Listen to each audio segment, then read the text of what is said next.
Compañeras y compañeros, vamos a leer y comentar hoy la contradicción número 13 del libro 17 contradicciones y el fin del capitalismo de David Harvey. Recordemos que Harvey agrupa estas 17 contradicciones en tres categorías: las contradicciones fundamentales, las contradicciones cambiantes y las contradicciones peligrosas. Las contradicciones fundamentales son aquellas que tocan directamente los aspectos esenciales del desarrollo del capital, los que alteran de manera decisiva los procesos de producción y reproducción del capital. Las contradicciones cambiantes son aquellas que se refieren a las relaciones entre la sociedad y factores externos a ella, como la naturaleza, el espacio geográfico, que se van modificando, que se modifican en consonancia, que cambian conforme evolucionan las contradicciones fundamentales del capitalismo. Las contradicciones fundamentales, por decirlo de alguna manera, se prolongan, su influencia se prolonga durante periodos prolongados, mientras que las cambiantes presentan unas características constantemente renovadas.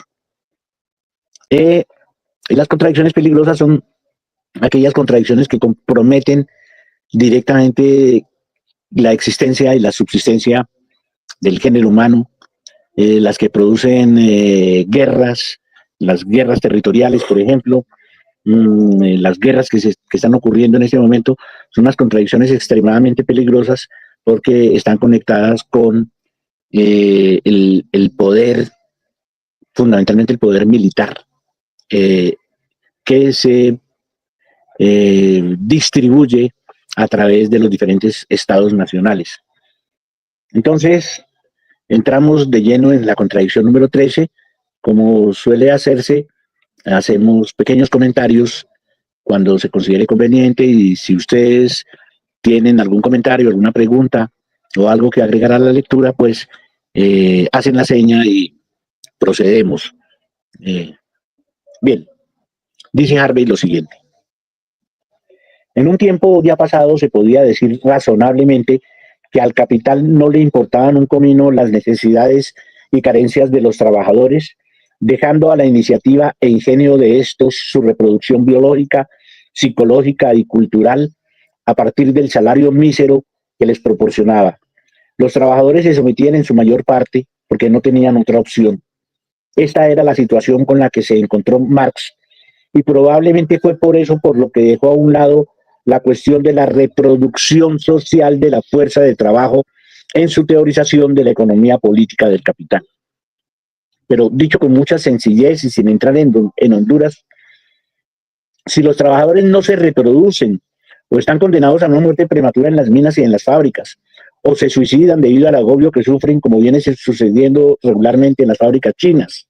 Este texto, recordemos, fue escrito a comienzos hacia 2010, hace unos 15 años, y en ese momento la situación en China era bastante tensa en ese aspecto al que se refiere David Harvey. Y si el fácil acceso del capital al excedente de mano de obra se ve bloqueado de algún modo, entonces tampoco se puede reproducir el capital. Sintetizo: si no hay una reproducción social de la fuerza de trabajo, pues el capital no se puede reproducir, así de sencillo. Marx reconoció este peligro cuando explicó claramente por qué había que poner límites a la exorbitante duración de la jornada laboral y las asesinas tasas de explotación, y que la legislación estatal sobre esta cuestión era tan importante para proteger la reproducción del capital como para proteger la vida de los trabajadores. La contradicción entre las condiciones requeridas para asegurar la reproducción social de la mano de obra y las necesarias para reproducir el capital han estado siempre presentes, aunque fuera en forma latente, pero durante los 2 últimos siglos ha evolucionado hasta convertirse en una contradicción mucho más destacada y compleja, cargada de posibilidades peligrosas y llena de manifestaciones y consecuencias de gran alcance, aunque su desarrollo geográfico sea muy desigual. Esta contradicción cobró mayor importancia con el auge del sistema fabril y la creciente complejidad de los sistemas de producción capitalistas.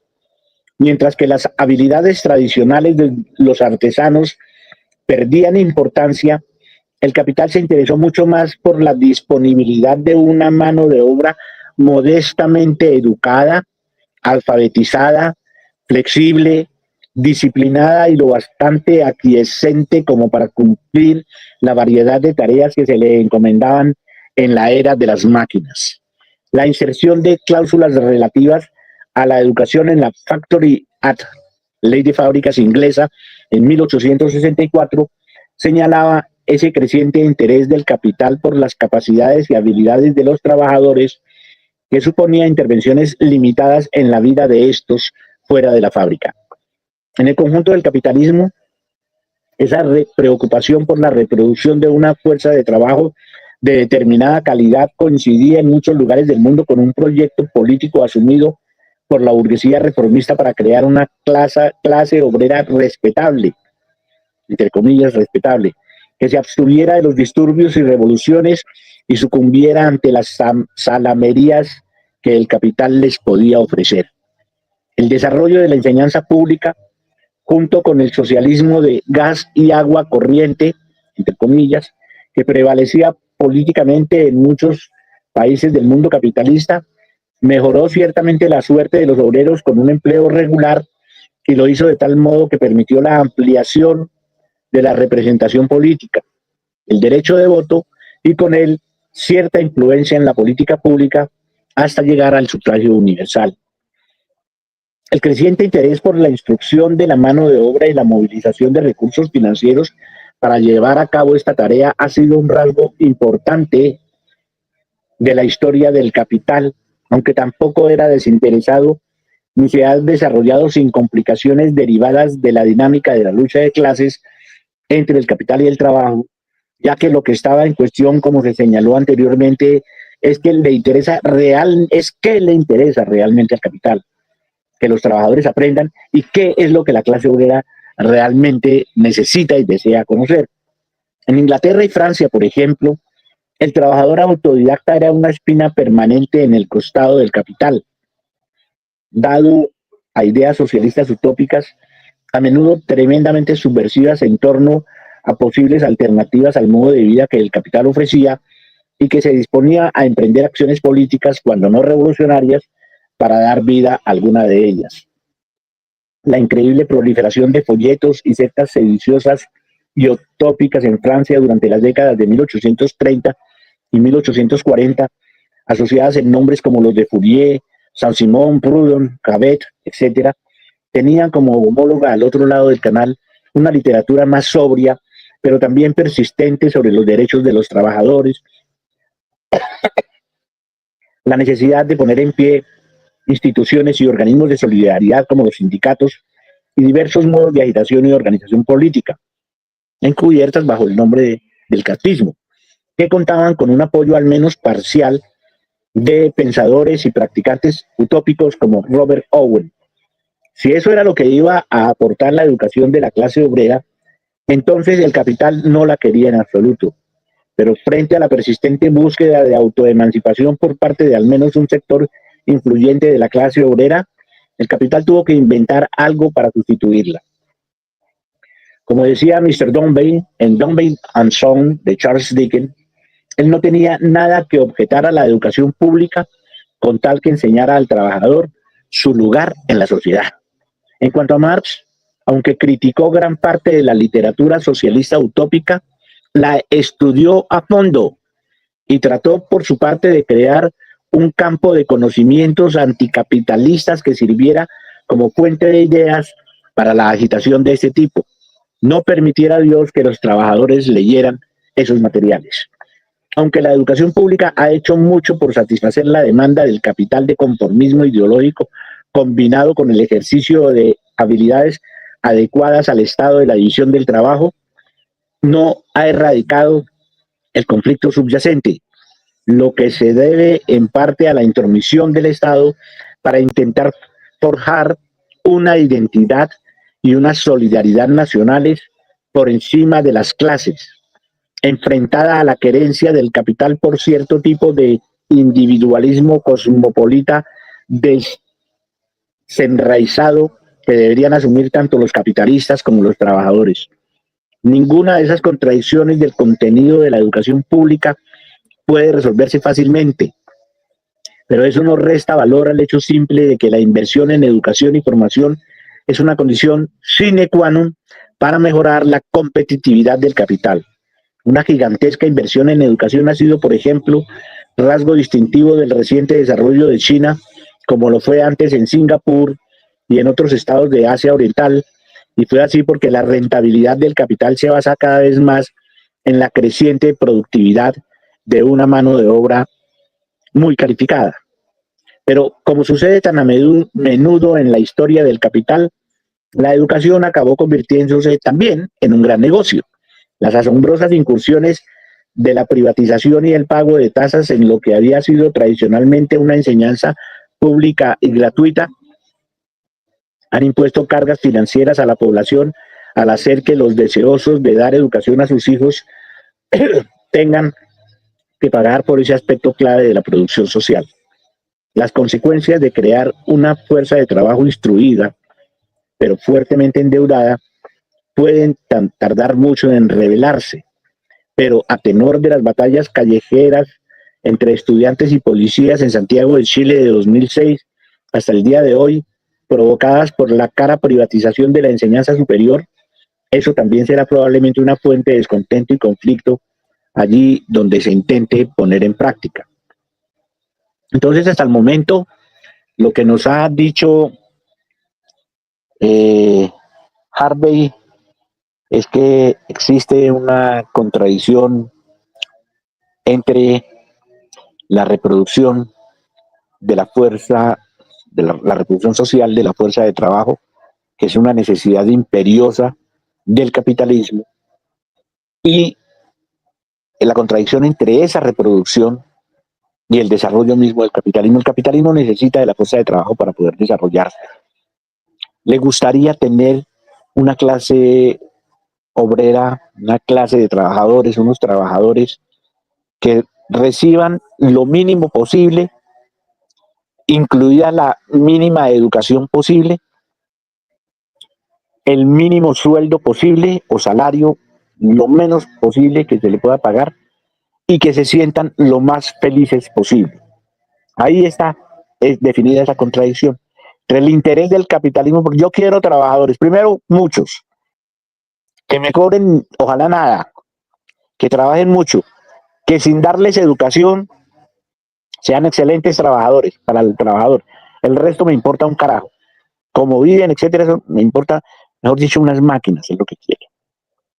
Y ojalá que se les regalen, que se les entreguen, pero adicionalmente que sean felices. Eso no es posible. Entonces, la lucha de clases impulsa el cambio, la creación de condiciones objetivas, materiales, para que esa clase obrera se reproduzca, pero en cada vez mejores condiciones para sí y no para el capital.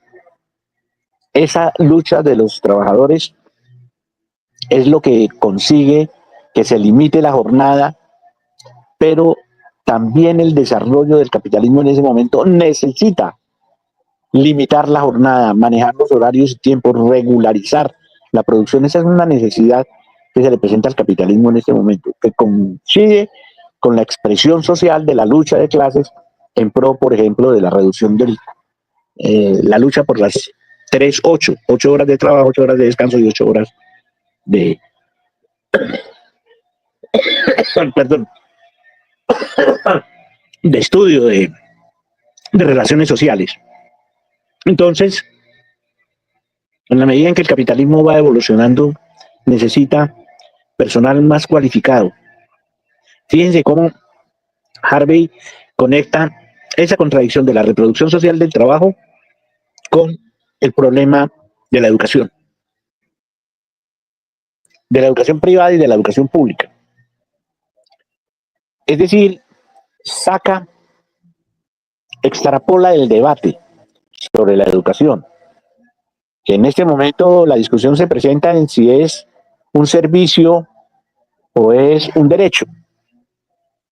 Si es servicio, amerita ser privatizado y debe ser pagado por los usuarios de ese servicio. Pero la otra postura, la postura progresista, es la educación es un derecho. Todos los seres humanos tenemos derecho a educarnos. ¿En qué? No solo en lo que le convenga al capital, no solo para trabajar, sino para nuestra propia construcción como individuos autónomos, libres, democráticos, soberanos como individuos, que forman parte de una sociedad igualmente libre, avanzada, progresista, que aspira al bien común y que trabaja por el bien común. Ese desplazamiento del eje de la contradicción de la reproducción social del trabajo a la educación se revela, hasta donde vamos viendo, hasta donde hemos leído, se revela en el interés de privatizar la educación, de convertirla en negocio, de encarecerla y de que en ese mismo proceso del capitalismo no solo obtiene mano de obra altamente calificada, sino que esa calificación ha terminado generándole ganancias, grandes ganancias al capitalismo. Miren qué interesante. Bueno, seguimos con la lectura. La creación de una fuerza de trabajo altamente productiva dio lugar a la teoría del llamado capital humano, que es una de las ideas económicas vigentes más disparatadas que cupiera imaginar. Encontró su primera expresión en los escritos de Adam Smith, tal como él argumentaba. La adquisición de talentos productivos por parte de los trabajadores mediante la educación, el estudio o el aprendizaje supone siempre un gasto real destinado a la preparación del sujeto que los adquiere y viene a ser como un capital fijo y realizado, por decirlo así, en su persona. Así como esos talentos forman parte del patrimonio del individuo, de igual suerte integran el de la sociedad a la cual pertenece. La destreza perfeccionada de un operario se puede considerar bajo el mismo aspecto que una máquina o instrumento productivo que facilita y abrevia el trabajo y que, aunque ocasiona algunos gastos, los retorna acompañados de un beneficio. Esa que acabo de leer es una cita que trae Harvey, tomada de Adam Smith, eh, en una investigación sobre la naturaleza y causa de las riquezas de las naciones, publicada en México por el Fondo de Cultura Económica en 1958. Es una edición de la riqueza de las naciones de Adam Smith, de donde viene esa cita.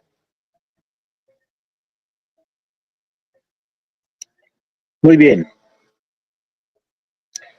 seguimos entonces.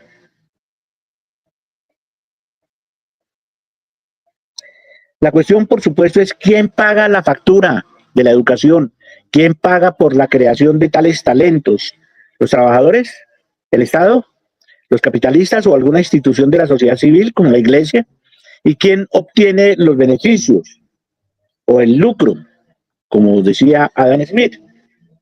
Evidentemente, una mano de obra calificada, cualificada y bien entrenada podría esperar razonablemente un mayor nivel de remuneración que la que no lo está, pero eso no es más que un lejano eco de la idea de que un salario más alto es una especie de ganancia por la inversión que los trabajadores han hecho en su propia educación y habilidades.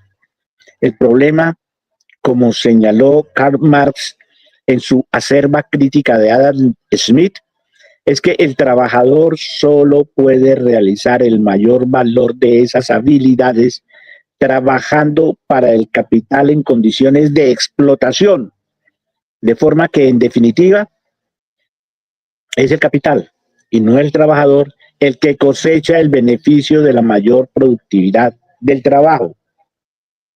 Ahí se basa en el volumen 3 del Capital y toma una cita de la página 483-484 del volumen 3. Entonces, Marx critica con dureza esa idea de Adam Smith, de que hay algunos individuos, trabajadores, que invierten educándose en su propia educación y que en pulirse, en tecnificarse, en especializarse, de tal manera que esa inversión se le compensa con una alta remuneración debido a esa especialidad. Pero lo que Marx dice es que el trabajador solo puede realizar esas habilidades de mayor valor que le permiten crear más valor con su trabajo, solo puede realizar esas habilidades trabajando para el capital en condiciones de explotado, tal como el trabajador analfabeta, el doctor hiperdoctor supertitulado con más cartones que un tugurio, es tan explotado como los habitantes de ese tugurio. Eso quiere decir que los empleados, altísimos empleados que viven en Ruitoque Alto, en mansiones de 4 y 5 millones de dólares, son tan explotados como el celador de la fábrica o de las oficinas en las que ellos trabajan. Que uno gana más y va a decir porque es que yo invertí en educación, yo me eduqué, me formé, eso me permitió estar acá. Sí, eso no niega la condición de explotado. Usted se preparó para ser altamente y especializadamente explotado. Yo soy un analfabeta explotado analfabéticamente, pero ambos explotados. Y en definitiva es el capital y no el trabajador el que cosecha el beneficio de la mayor productividad del trabajador. Él recibirá su ganancia, su salario, su alta remuneración, pero en ningún caso esa alta remuneración compensa o es compensada por la remuneración que recibe como profesional. Hagan ustedes, compañeras y compañeros, ese ejercicio. ¿Cuánto vale sacar un título profesional? En una universidad privada, por ejemplo, en las universidades donde cobran 20, 15 millones de pesos por semestre en arquitectura, en cualquier carrera, ¿cuánto se invierte? Hay personas que hacen préstamos, que adquieren crédito para poder educarse. De nosotros muchos lo han hecho. Dedicarle a un doctorado, por ejemplo, a la formación, invertir plata. ¿La remuneración alguna vez compensa esa inversión? ¿No valdría más bien, se preguntan muchos, en vez de mandar a los chinos al colegio, que eso cuesta plata, tenerlos ahí atendiendo el negocito familiar? ¿No les produciría eso más rentabilidad? Dejo ahí. En tiempos recientes, por ejemplo, la productividad de los trabajadores ha aumentado, pero la proporción que se les cede de lo producido ha disminuido.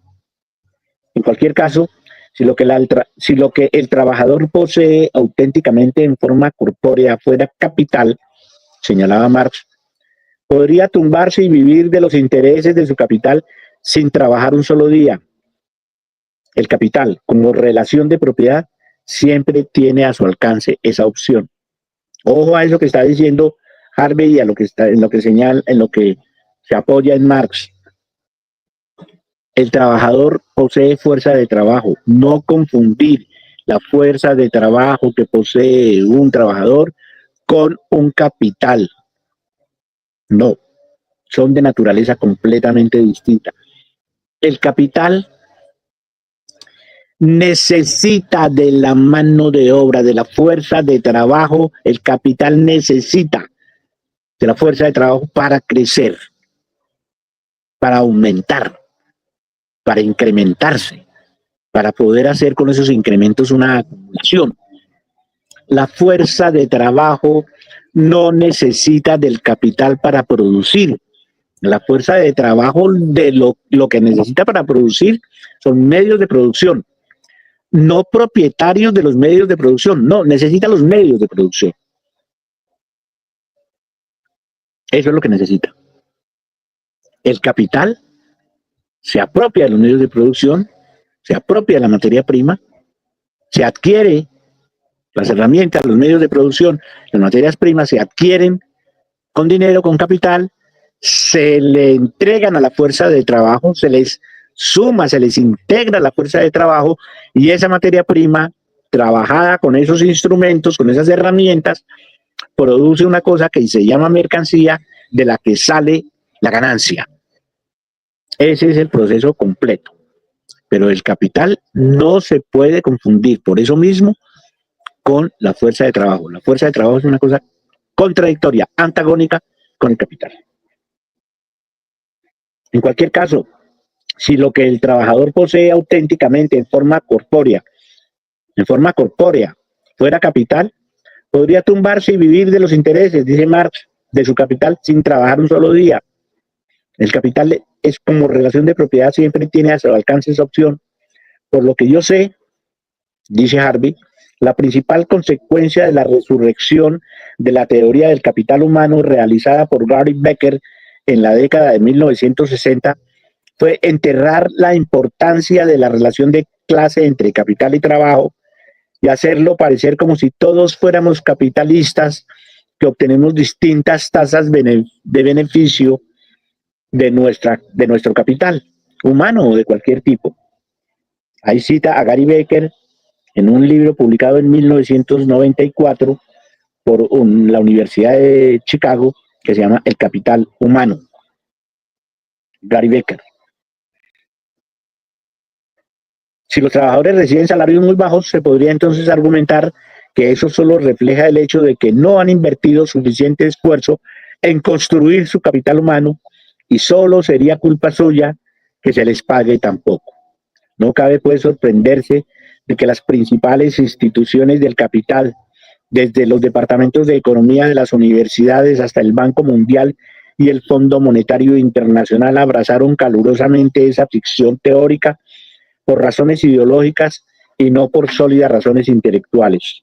Esas mismas instituciones han acogido más recientemente de modo parecido la maravillosa ficción de que el sector informal de la reproducción social que prevalece en muchas ciudades del mundo en vía de desarrollo es de hecho una bullente masa de microempresas que solo necesitan cierta dosis de microfinanciación con tasas de interés usurarias que se embolsan al final las principales instituciones financieras para convertirse en miembros de pleno derecho de la clase capitalista. Sí, esa teoría de usted es su propio capital, si se prepara bien, se invierte en usted mismo, el capitalismo le va a remunerar más y usted, si tiene capital, pues es un capitalista. Tiene poco capital, pues es poco capitalista o pequeño capitalista. También decimos pequeño burgués. Pero ¿en qué está su capital representado? No, en cartones, en títulos académicos que me preparan, que soy el único. Bueno, muy bien. Pero para que esas características, ese valor intrínseco que usted ha adquirido a través de la educación, se realice, se convierta realmente en capital, usted tiene que llevarlo al mercado y alguien se lo tiene que comprar esas habilidades y esas capacidades a su justo precio. Es decir, usted tiene que terminar igual que el trabajador, como lo decíamos hace un momento, igual que el portero de su oficina, tiene que terminar vendiendo. Y si no le compran su fuerza de trabajo, pues con todos los títulos y todo el brillo, se va a morir de hambre. Esa contradicción evoluciona y ahora se nos presenta de manera diferente con el famoso emprendimiento. Ya no se necesita, los pobres ya no necesitan hacer un gran esfuerzo, no necesitan endeudarse con los bancos ni con el ICETEX para poder hacer una especialización o una maestría o un doctorado u otra maestría u otra especialización. No, tranquilo, ya no es necesario que lo haga. En vez de pagar esa plata a una universidad que es capitalista, usted, y en vez de quemarse las pestañas para ir a ofrecer sus grandes capacidades a un mercado que no las comprende y que no va a pagar lo que ellas valen, más bien métase a ser emprendedor, que es ser capitalista chiquito, es decir, pequeño capitalista, capitalista chiquito, chiquito burgués, que es un poquito más pequeño que el pequeño burgués. chiquito burgués, vuelvo a decir, chiquito burgués, emprendedor. Entonces la señora se consigue la máquina de coser y monta el tallercito de costura al lado de la salita de la casa en el barrio Mutis y es emprendedora, empresaria. ¿A quién explota esa empresaria? ¿De dónde salen las ganancias de esa empresaria? ¿Quién impone las condiciones de trabajo de esa empresaria? Ella misma se las impone. No cambia absolutamente nada. Finalmente, el capital le impone esas tareas a ella, pero ella cree que se las está imponiendo a sí misma. No, señora, si no se levanta todos los días temprano, si no se quiebra la espalda cosiendo esas prendas, y si no hay quien venga y le compre esas prendas y se las lleve, si no hay, tiene el contrato y no puede pagar los hilos ni la electricidad y sacarlo de su propia alimentación y de su propia seguridad social, pues entonces usted no está produciendo, no está reproduciendo la fuerza social de trabajo. Acordémonos que en todo tiempo esta contradicción que estamos examinando es la contradicción de la reproducción social.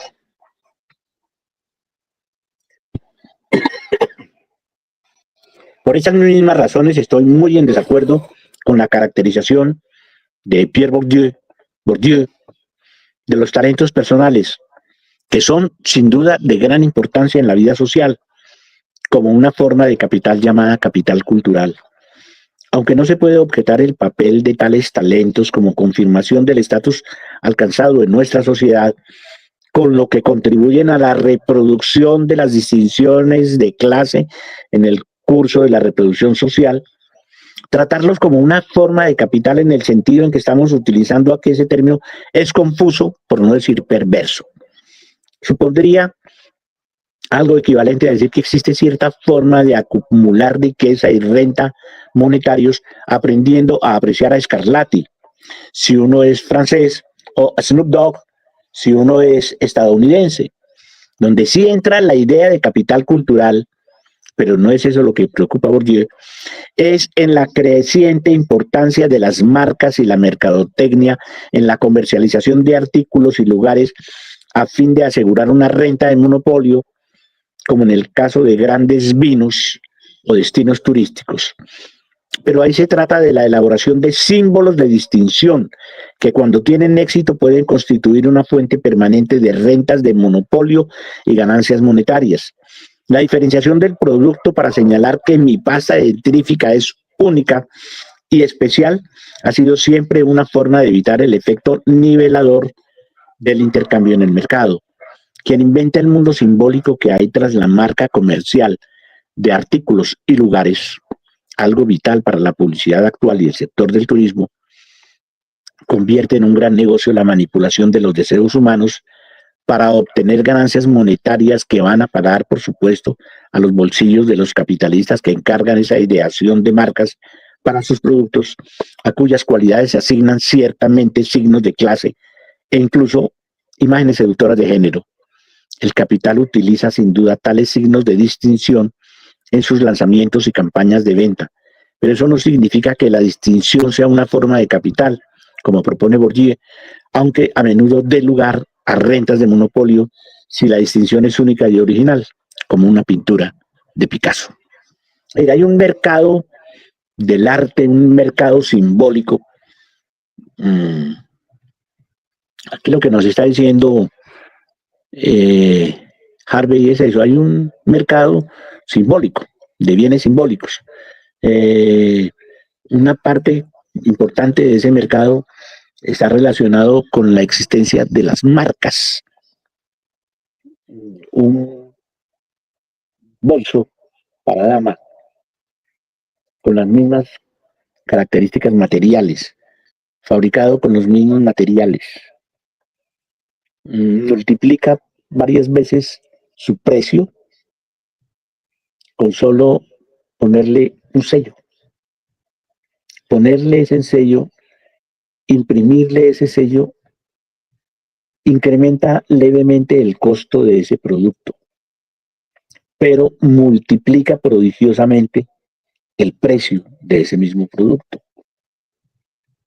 Eso significa que la marca genera ganancias adicionales, pero eso no hace que la marca no convierte a la marca en capital. ¿De acuerdo? No. Es un elemento simbólico de distinción. Se paga por la distinción, por ser distinto. Porque entre muchas señoras, la que tiene el bolso original y exclusivo con la marca X, esa es la que es. Pero eso no significa en ningún caso que esa marca sea fuente creadora de valor, ni mucho menos. Hace la comparación que hay marcas que a menudo dan lugar a rentas de monopolio, cuando esa distinción es única y original, como una pintura de Picasso. ¿Cuál es el precio de una pintura de Picasso? ¿No? ¿Cuál es el valor? Eso no se puede medir, está fuera de comercio, es una pieza única, original, certificada, tiene los certificados de todo el mundo. ¿Cuánto vale eso? Lo que quiera, el precio que le quiera poner el propietario. Pero eso no significa que la pintura de Picasso sea capital en sí. El capital, sigue Harvey, y el Estado capitalista, aunque sobre todo este último, han mostrado últimamente un profundo interés por aspectos de la reproducción social que afectan a las cualidades competitivas de la fuerza de trabajo.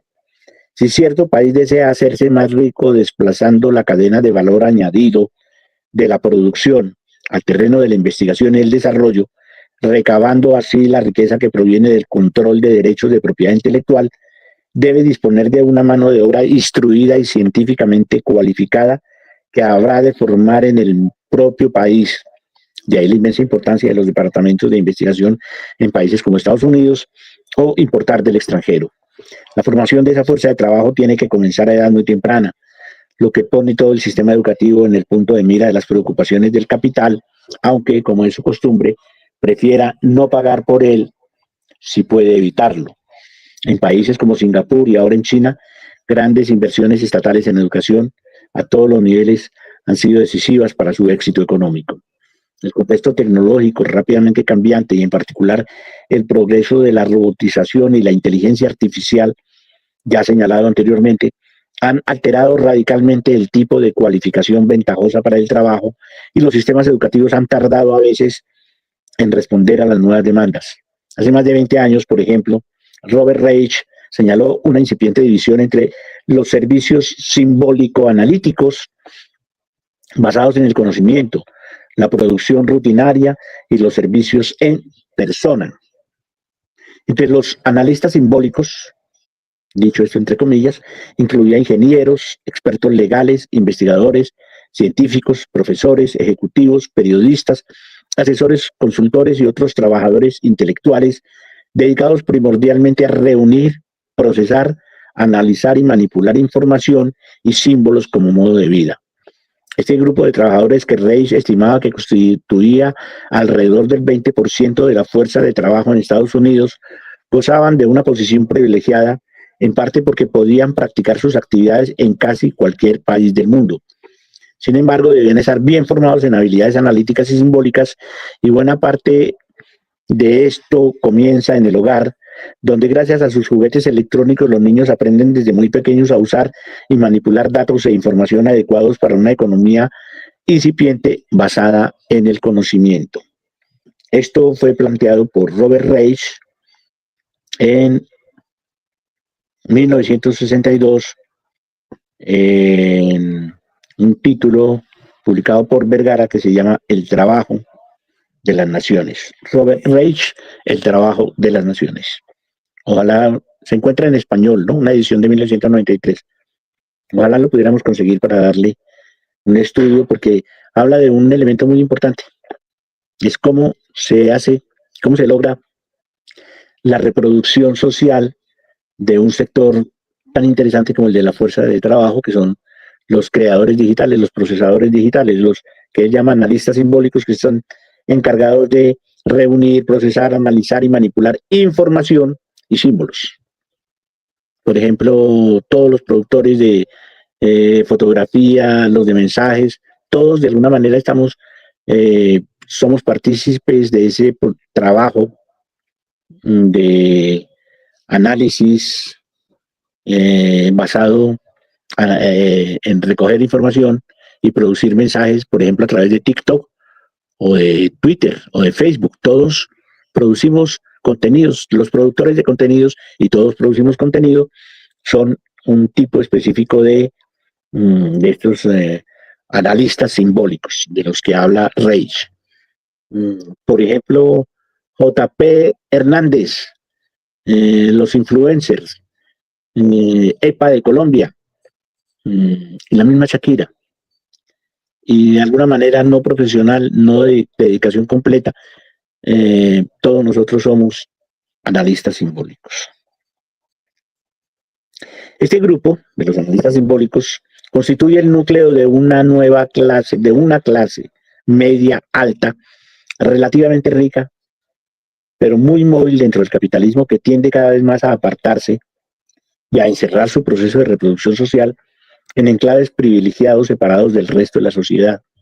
Por el contrario, los obreros de la producción tradicional, por ejemplo en el acero y la fabricación de automóviles, y los trabajadores de servicios ordinarios tienen muy poco futuro, en parte porque esos son los empleos que desaparecerán con mayor probabilidad y en parte porque es probable que los empleados que sigan existiendo tengan bajos salarios y muy escasos beneficios sociales, debido simplemente a los enormes excedentes de mano de obra hoy disponibles. Bien, compañeros, llevamos una hora cortica de lectura. ¿Hay algún comentario, alguna anotación? Profe, muchas gracias. Yo tengo 3 cositas sobre de pronto la reflexión, pensando en la realidad de los países latinoamericanos, cuando pues enseña a los estudiantes en las universidades públicas acá, y pues algunos por algunas situaciones de trabajo pues terminan yendo a poner sus conocimientos y fuerza de trabajo en otros países. O sea, inclusive se beneficia el capital extranjero con el estudio que se hizo aquí nacional y luego se va a otros países. O peor aún, pues que se escuchan casos de estudiantes que se profesionalizan o hacen una carrera importante acá y se van a Estados Unidos a lavar baños, ¿no? A lavar baños, a cuidar niños o algo así. Y lo último es que quizás lo errático de la política de Trump, reflexionando con lo de la clase de hoy, que arrestó a unos trabajadores de surcoreanos que estaban implementando una fábrica de baterías y pues no sé, los arrestaron, los metieron presos unos días y fueron obligados a salir del país. Entonces esas serían como los comentarios, profe. Muy bien, ¿alguien tiene otro comentario? Profe Carlos, un cordial saludo. ¿Qué tal? ¿Cómo te va, compañero? Gracias por esos conocimientos hoy tan temprano.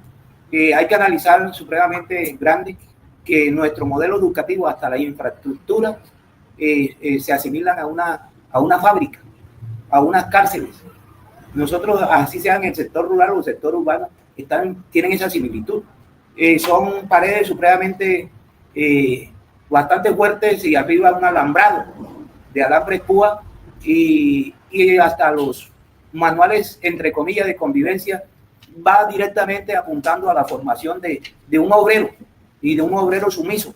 Y nosotros vemos, o sea, de que se habla de los profesionales, pero esos profesionales, la mayor parte de los profesionales son profesionales que tienen una conciencia individual, o sea, no tienen una conciencia colectiva, ¿sí? Yo leyendo un librito de un gran amigo, estudiándolo, se llama Gestión del Conocimiento, de Carlos Gutiérrez Cueva, nos dice ahí supremamente, nos dice cuál es el ser humano que sea consciente y que sea colectivo con la comunidad y con la naturaleza, ¿cierto? Con la naturaleza. Y entonces nosotros nos decimos, pero ahí tenemos los profesionales de jurídica, que ahí no se menciona, pero esos profesionales de jurídica siempre están apoyando al capital. ¿Sí me entiendes? Siempre lo están haciendo directamente el capital. Y otra cosa fundamental, En estos momentos yo tengo en el contexto, siempre he hablado del contexto, pero lo hablo ahora ampliamente a nivel de nuestro país. La mayor parte de los profesionales están saliendo licenciados con especialización, maestría, doctorado, pero esos cartones son comprados y allá en el contexto donde van no hacen absolutamente para formar un ser humano crítico, un ser humano revolucionario, ¿cierto? Entonces completamente, tú allá te le acercas a unos 3 compañeros y lo que hablan es supremamente terrible, terrible. Y son personas únicamente que van directamente al aula a poner la clase, pero no hay ninguna formación de ese verdadero ser humano. Solamente esa formación que hacen esos compañeros es como un carro en mitad de un lodo que ni las llantas comienzan a patinar ahí. Antes esas llantas retroceden porque esos niños y esos estudiantes y esos padres de familia no son propietarios de medios de producción, como es la tierra. Sí, muy bien. Sí. Hasta ahí. Bueno, gracias, compañeros. ¿Alguien más? Profe Carlos, buenos días. Buenos días, compañero. A ver, profe, es un poquito mirando con preocupación las lógicas del capitalismo, como todos los esfuerzos de la clase trabajadora terminan retroalimentando el mismo modelo, ¿no? Cuando usted habla de que el capitalismo hoy nos vende la opción perversa de ser emprendedor, entonces me surge una inquietud, o sea, ¿cómo hoy, mediante, no sé, cómo ir diseñando una pedagogía para ir creando una escuela o un instrumento de emprendedores revolucionarios, así sea sutilmente, o sea, qué insumos o materias primas básicas se requerirán para que realmente haya unas futuras generaciones con una concepción de cómo irle quebrando el espinazo a estas lógicas del capitalismo tan perverso que hoy nos han instrumentalizado a través de muchas maneras o espejismos que nos engañan. Muy bien. Listo. Gracias, compañero. Bueno, muy bien. Gracias por las intervenciones, compañero. Veo que no solo que están atentos, sino que están juiciosos buscando el tema. Me voy a referir a lo que planteó el compañero Jaime frente a los estudiantes, los profesionales que hacen un gran esfuerzo para entrar a la universidad. Hablemos de la universidad pública para enriquecer el análisis, no de la universidad privada. Hacen un gran esfuerzo, se educan. Allí no reciben ninguna clase de formación de conciencia de clase, ningún tipo de formación de conciencia de clase. Acordémonos de ese concepto, conciencia de clase. Eso es lo que buscamos cuando leemos, cuando discutimos, con lo que estamos haciendo los sábados en la mañana. Lo que estamos buscando es mejorar, perfeccionar, adquirir una conciencia más completa de clase. Esta conciencia de clase no la enseñan en las universidades, en ninguna universidad, por más avanzada que sea. Sale el compañero egresado, ha estudiado con gran esfuerzo y ha sacado buenas notas. Es legítimo que aspire a recibir un buen salario. Si el mercado local de fuerza de trabajo no le ofrece un empleo con una remuneración adecuada a ese personaje, y en el exterior una empresa extranjera sí aprecia y le ofrece un salario más conveniente, pues este profesional tiene que someterse a las leyes del mercado laboral. Las leyes del mercado en ese asunto son inflexibles. El capital necesita de la fuerza de trabajo para poder crecer. Si no encuentra esa fuerza de trabajo, el capital deja de ser capital. Es decir, es riqueza que no crece. No es que desaparezca, es que deja de crecer. El capitalismo es siempre crecimiento. El problema del capitalismo es producir en cantidad y en calidad, pero fundamentalmente en velocidad, rápidamente. Si no produce para satisfacer oportunamente las necesidades del mercado, si no se anticipa las necesidades del mercado, el capital no crece, no desaparece, sencillamente se quedan acumuladas en aquella famosa bodega repleta de mercancías. Decrece, se queda, no es capital. El capital, como todos los procesos, el capital al necesitar de manera tan importante y tan esencial la fuerza de trabajo, pues la busca y está dispuesta a pagar lo que sea necesario para que esa fuerza de trabajo se ponga a su servicio y se produzcan ganancias. Si tiene que ir hasta la Conchinchina o venir hasta Colombia para conseguir esa fuerza de trabajo especializada, pues viene, lo contrata y se lo lleva.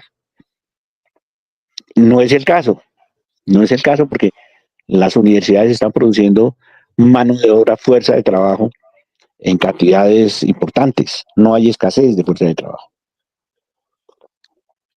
Hace un tiempo, cuando estaba en la rectoría de la Universidad Nacional Antanas Mocus, se dio una discusión bien interesante a propósito de una reforma académica.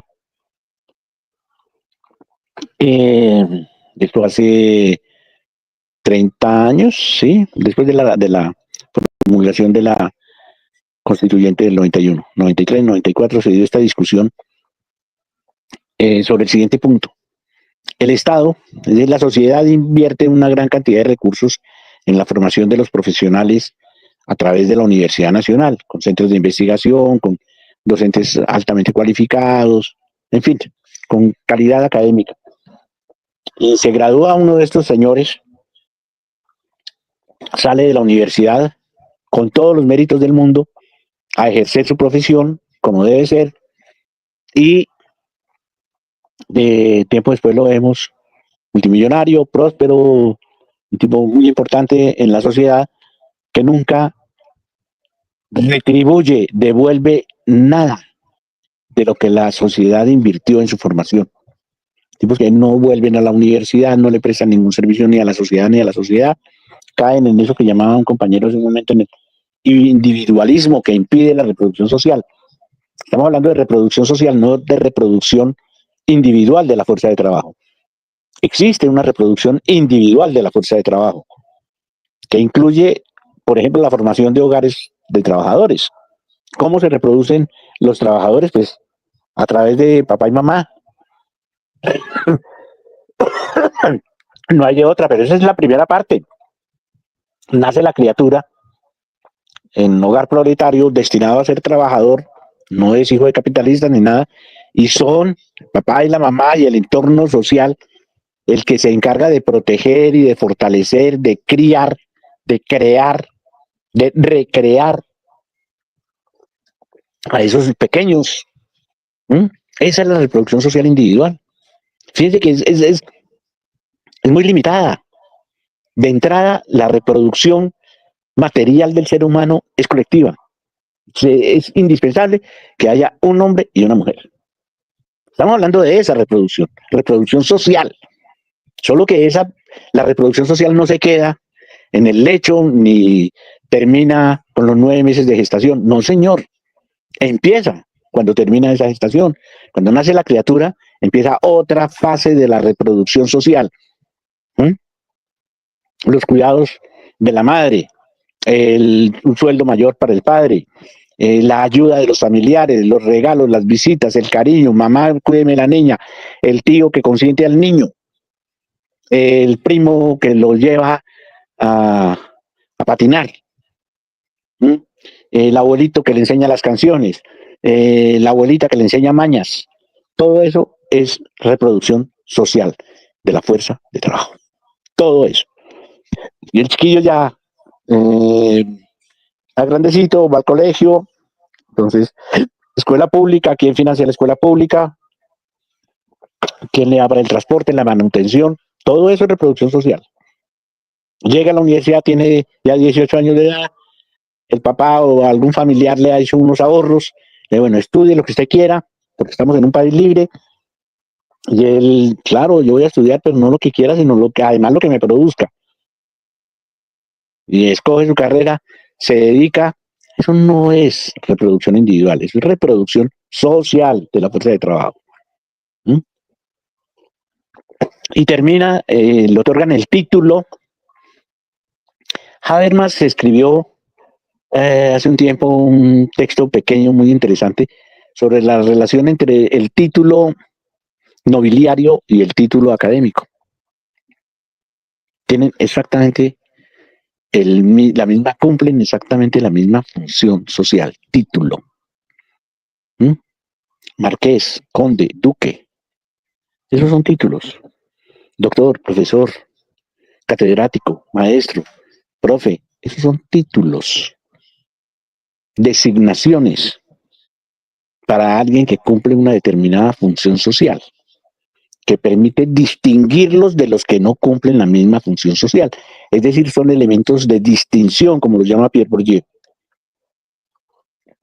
Y repetimos a propósito la crítica que le hace Harvey a Bourdieu. De ahí surgen mayores ingresos para la persona poseedora o que adquirió esos conocimientos, pero eso no significa que esos conocimientos sean capital, en el sentido estricto del término. Son también capital simbólico, cultural. ¿Mm? Ah, usted doctor, muy bien, ¿en qué? En medicina, vos, ¿cuánto debe ganar? ¿Mm? Entonces lo que se discutía en la rectoría de Antanas era la posibilidad de establecer una especie de impuesto a los profesionales, un impuesto que se cobraría sobre sus ingresos obtenidos mediante el ejercicio profesional. Una cosa muy dispendiosa de montar, y que induciría más bien al engaño. Sí, yo soy médico egresado de la Nacional, eso me da prestigio, el título me da goodwill, es más valioso ser arquitecto de la Universidad Nacional que arquitecto de la Universidad Piloto, y en consecuencia voy a ganar más, pero tendría que pagar. ¿Y cómo haría el Estado para cobrarme un poco más porque soy egresado de la Nacional y no de la Universidad Pecueca? Pues eso es muy difícil de manejar, pero se discutió. Era ver cómo se creaba un mecanismo que permitiera recuperar parte de esa inversión social. Obviamente era una cosa absurda, descabellada. En ese entonces se hablaba mucho de capital humano y de emprendimiento, etcétera.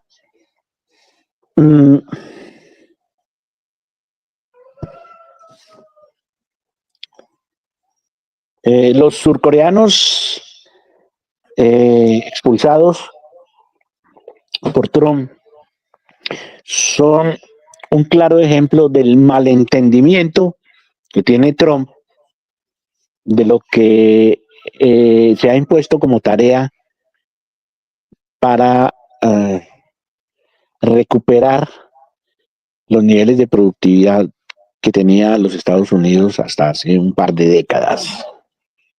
Eso es el concepto de MAGA, de volver a hacer grande a los Estados Unidos, convertirlo en el primer gran fabricante del mundo. Ahí ya está implícito el reconocimiento de una derrota. Esa consigna de volver a ser grande a los Estados Unidos de nuevo reconoce que ya no son el más grande y efectivamente ya no son la economía más grande del mundo. No está muy lejos de llegar a ser la quinta o sexta. Por encima indudablemente ya está en China. Rusia ya está muy cerca, si no lo ha superado de acuerdo con algunos indicadores internacionales. La India misma está ahí. México, Brasil muerden mercado. Toda esta política de los aranceles es un desastre.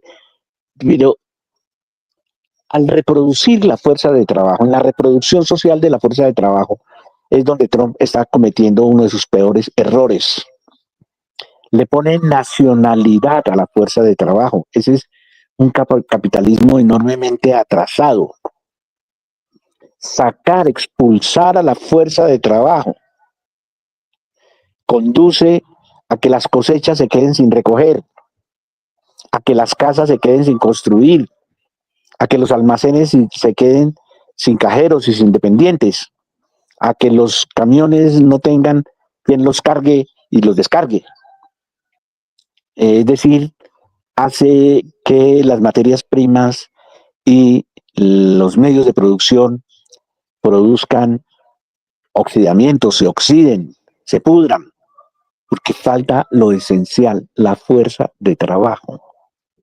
Ningún país, ninguna parte del mundo, ningún empresario va a ser más rico botando la fuerza de trabajo. Fuera que la estuviera reemplazando por trabajo mecanizado, por trabajo robotizado, pero no. Y ya se están produciendo las primeras protestas fuertes por esta grave equivocación.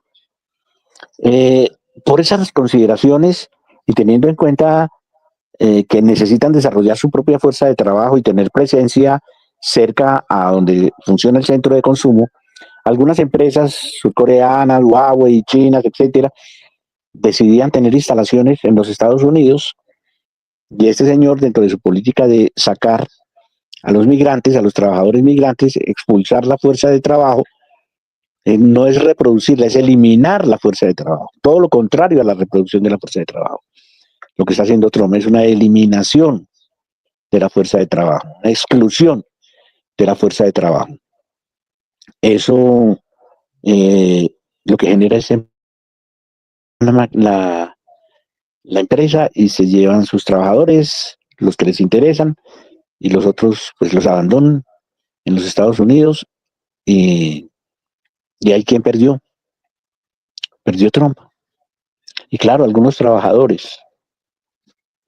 Eso es el reflejo de esa contradicción de la que estamos hablando, ese caso de la expulsión de trabajadores especializados en altas tecnologías, expulsados de los Estados Unidos. Esa es una contradicción evidente, flagrante. Lo mismo que la contradicción que les acabo de decir de expulsar a la fuerza de trabajo para supuestamente recuperar la productividad en los Estados Unidos. Eso no se va a dar así. Las leyes del capitalismo no se pueden romper impunemente.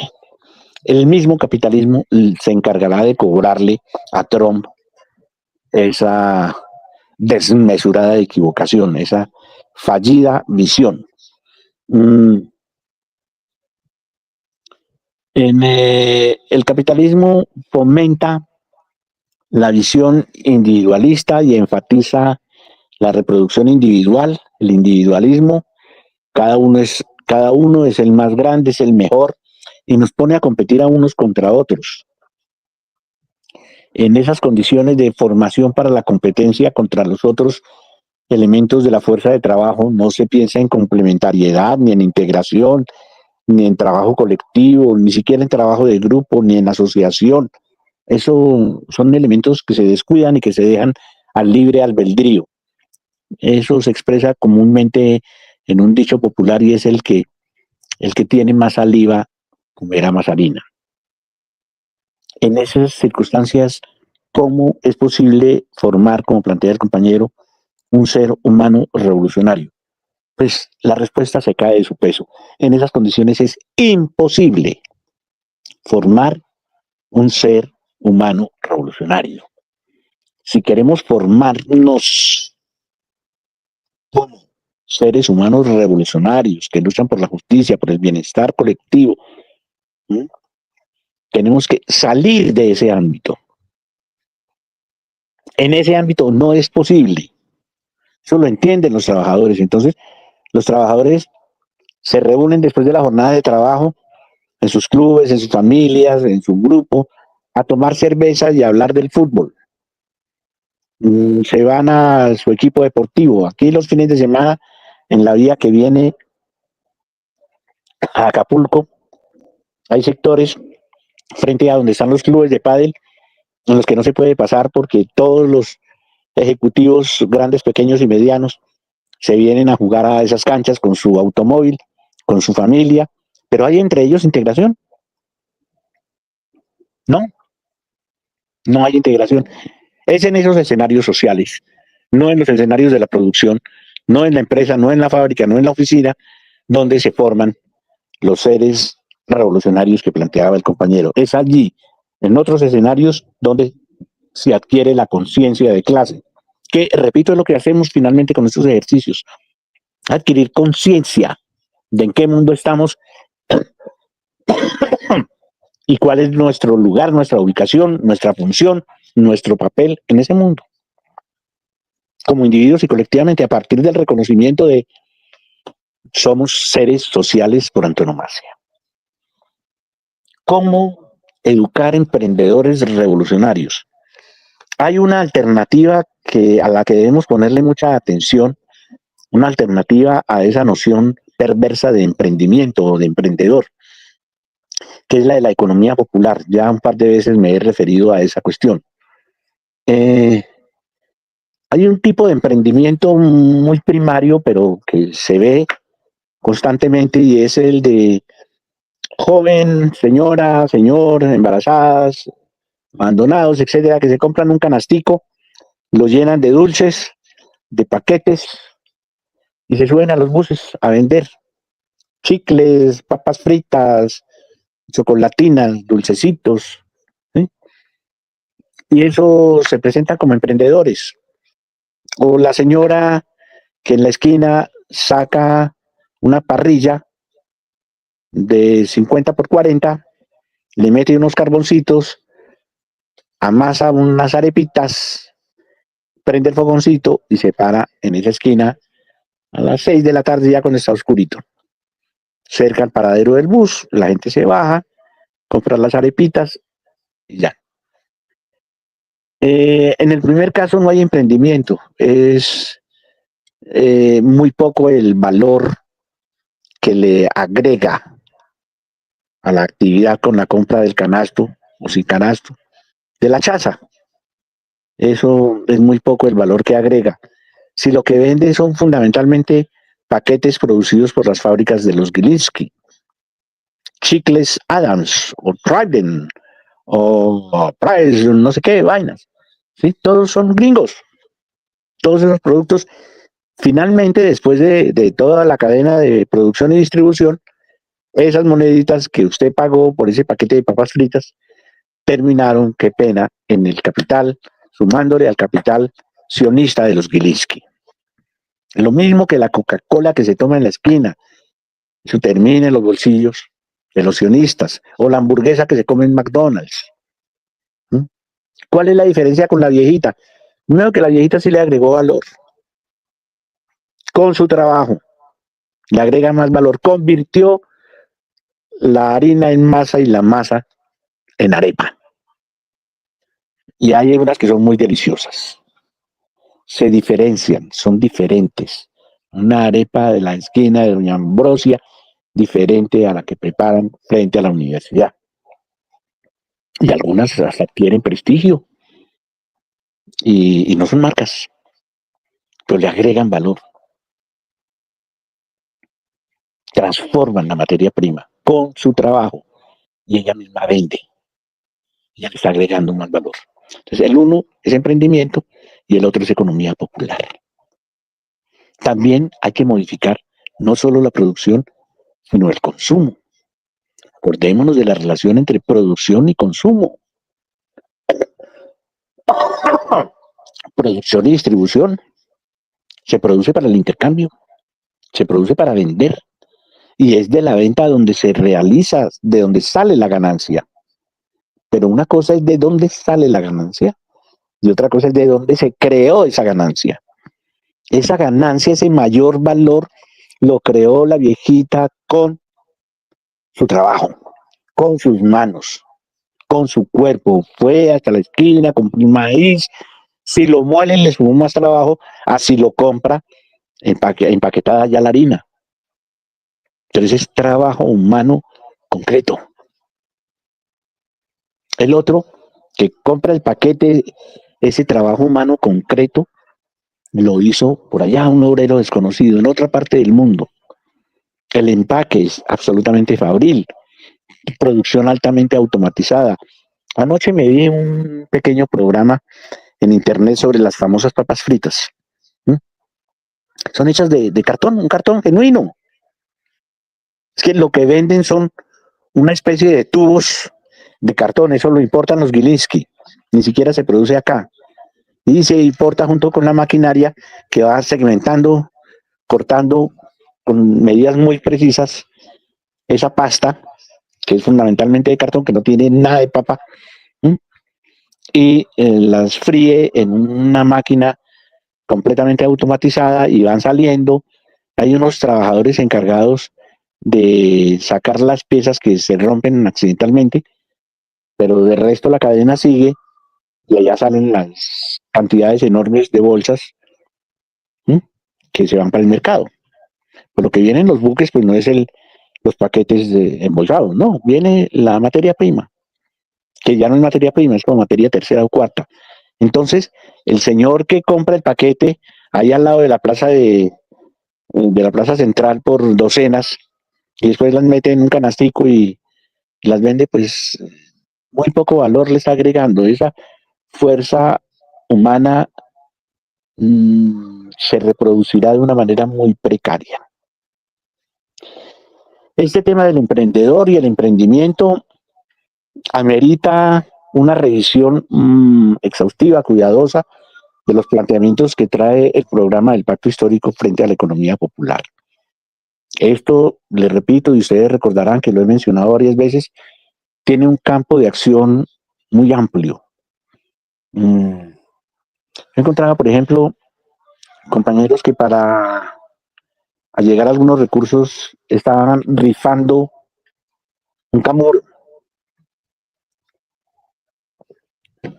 Entonces estos compañeros no están produciendo, están vendiendo rifas.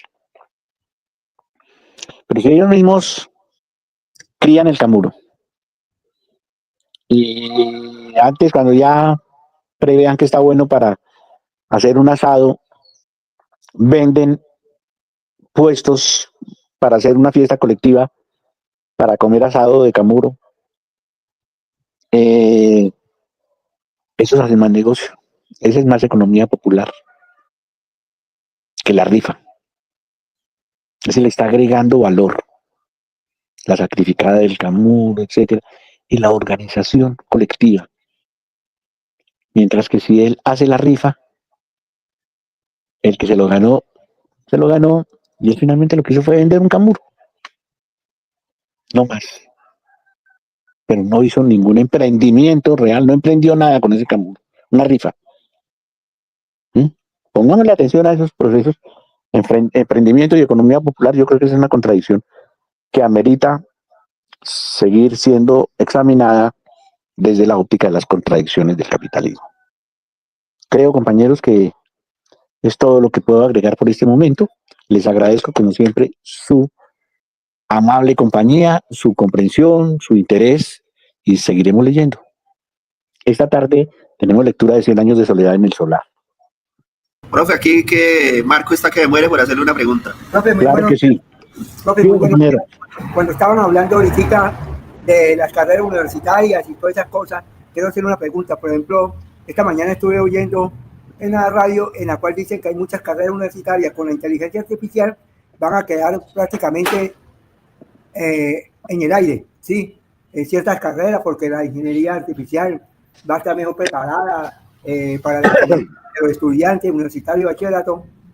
Entonces, ya hablaron de unas 5 o 6 carreras universitarias. Necesito ver cuál es el aporte que usted nos puede hacer a nosotros sobre eso. Sí, gracias, compañero Marco. Un saludo cordial. Las carreras y las profesiones desaparecen y aparecen todos los días. Eso es parte de la dinámica propia de la producción capitalista. Hace varias décadas, para todos o casi todos, era muy importante aprender mecanografía. Para muchos era muy importante estudiar taquigrafía. Pero todos debíamos estudiar y hacer ejercicios de caligrafía. Después, sin llegar a generalizarse la máquina de escribir, dejó de estar tan generalizada la enseñanza de la mecanografía, se fue especializando y hubo un momento en el que todos, los que antes estudiaban mecanografía, taquigrafía, terminaron en cursos de computación y se abrían escuelas de computación en todas partes y computadores a la lata, a estudiar computador, así no tuviéramos computador, alquilar el computador para aprender a manejar el computador y hubo profesiones que desaparecieron porque llegó el computador, pero en lugar de eso apareció, por ejemplo, aparecieron los cafés de internet y hubo una nueva profesión, administrador de café internet, vendedor de tarjetas de recarga telefónica.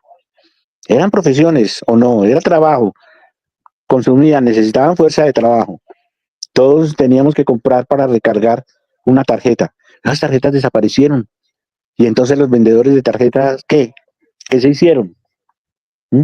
Y los dueños de los cafés de internet, ahora no se consigue un café de internet ni para un remedio, pero tampoco se consiguen tarjetas de carga para el teléfono. ¿Mm? Ya los cajeros de banco son prácticamente inexistentes. El sindicato de la Unión Nacional de Empleados.